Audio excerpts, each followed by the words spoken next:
Voilà, mesdames, messieurs les journalistes, vous venez d'assister au débat qui est un débat encadré par la loi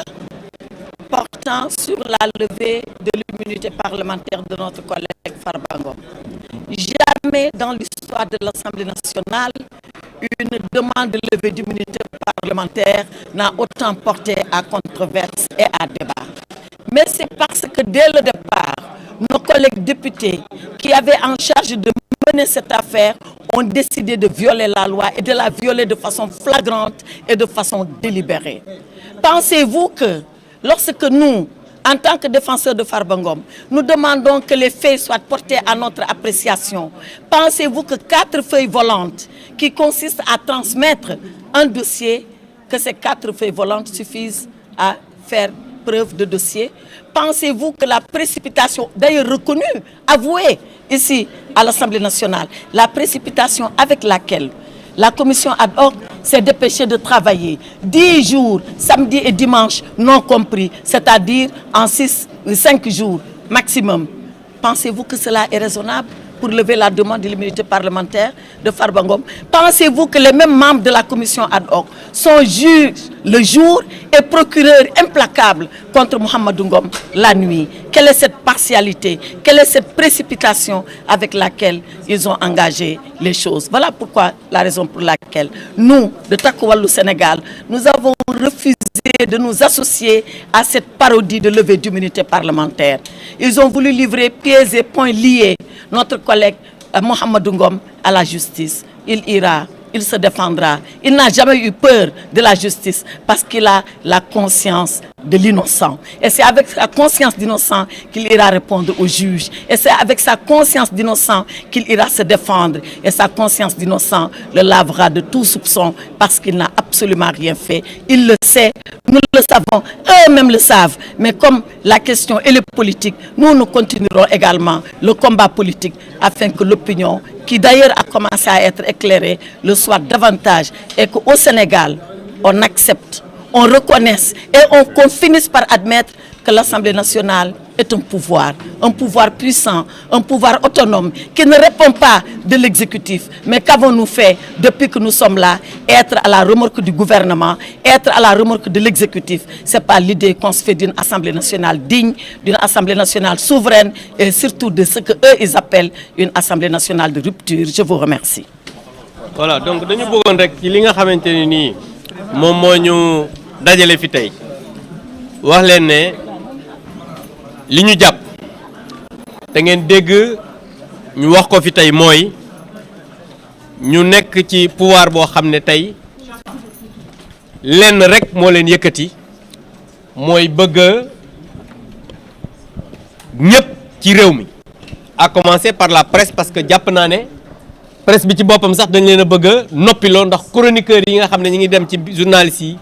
wala ci presse bi wala ci média yi di wax sax ñi ngi leen di japp di tejj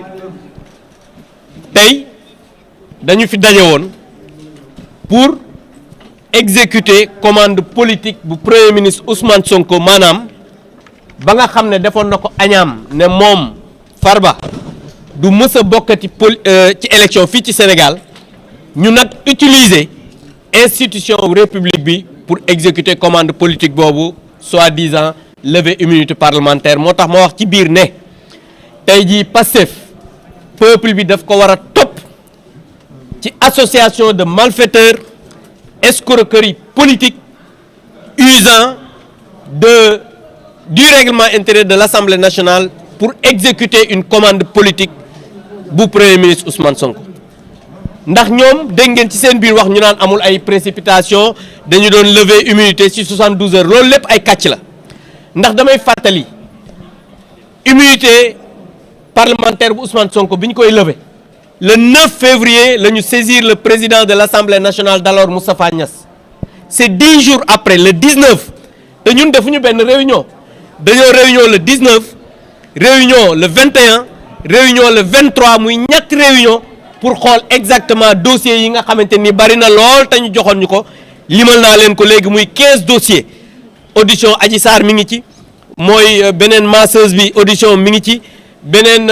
certificat médical ba ñu defalon Adji Sarr moy examen bako docteur ba defalon mi ngi ci lepp li nga xamanteni ni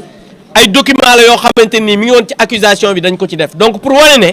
ñoom li ñuy wax ay waxu caaxaan la escroquerie la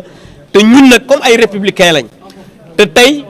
dañu nekk di daaneel li nga xam ne mooy assemblée nationale parce que assemblée nationale boo xam ne ñaari weer la def ñu dàq ñaari ñu bëgg a faagaagal ñaari député Barthélémy Diaz nangu nañ mandaam tey ñu ne dañuy lever li nga xamante ni moom mooy immunité parlementaire bu Farba Ngom weer wi passé supprimer nañ ñaari institution maanaam assemblée nationale u njaaxum daal moo fi tàmbali ci législature Ousmane Sonko ak Diomaye li tax ñu génne mooy ñun ay républicain lañ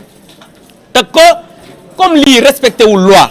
respecté wul yoon respecté wul procédure ñun luy daaneel assemblée nationale ak luy daaneel démocratie duñu ko fekkee lii moo tax ñu génn bañ a fekkee parole bi nga xamante ni moom moo am tey merci.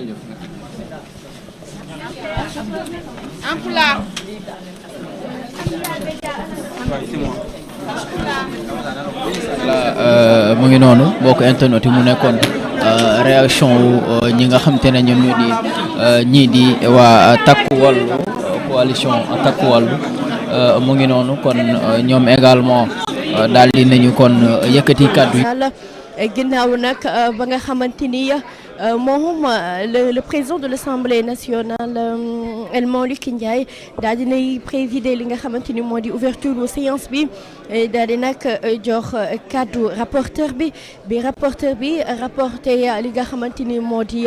lire rapport bi ba ñëpp xam ponk yi nga xamante ni moo waral tey ñu ñëw ci assemblée bile ci la daal di nag jox kaddu ki nga xamante ni moo di le ministre de la justice Ousmane Diagne ministre bi itam ñëw na bu baax a baax ci li waral tey seen teewaay ak li leen di xaarandi gannaaw nag ba le ministre Ousmane Diagne yëkkati ay kaddu la nag moom El Malick Ndiaye daal di ni ki nga xamante ni moo war a jël kaddu rek mooy Mouhamadou Ngom maanaam Farba Ngom wala ku koy représenté ci noonu nag lañu gis ki nga xamante ni moo di maître Aïssata Tall Sall moom bi représenté Farba Ngom daal di ñëw yëkkati foofu noonu ay kaddu yéen ñëpp nag teewlu ngeen kaddu yi ci fi nga xamante ni rek moo di fii li nga Dakar en direct léegi nag ginnaaw gi ci la nag moom El Malick Ndiaye daal di laajte rek ni ndax dafa am ku contre li nga xamante ni moo di procédure beeg lu nu mel ci noonu nag la Abdou Mbow moom daal di yëkkati moom itam ay kaddu pour wax ni ñoom d'accord nu benn yoon ci li nga xamante ni mooy lu nu mel et que xamle ñi nga xamante ni moo di askan wi ni ñoom dañuy daal di génn gedd sax li nga xamante